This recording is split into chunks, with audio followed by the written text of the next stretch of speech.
Here's a step-by-step guide through the quiet title process. I'm Darren Filling of quiettitle.com, and I'm not afraid to explain to people for free how you navigate through the quiet title process. Why am I not afraid? Because I recognize that even if I provide step-by-step instructions, a guide to the quiet title process, for most people, especially those involved in litigation, this is awfully difficult to do without a seasoned, competent, experienced lawyer guiding you through. Most importantly, proceeding through this process without a lawyer is really putting you at a disadvantage because you won't understand all the rules, the language, the process, and when you're in front of a judge, the judge doesn't give you any leeway because you're a layperson and not a lawyer. So hiring a lawyer to walk you through each of these steps through the quiet title process is really a critical decision you're making if you're involved in a litigation involving a property dispute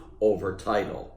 So each of these steps that we've identified here on this timeline, I can share with you, I can explain it to you, and I can answer questions. But it's awfully difficult to know the nuances about the rules relating to each of these steps without having an attorney guide you through it. If you've got questions or unfortunately are embroiled in quiet title litigation, give us a call at 877-YOUR-FIRM.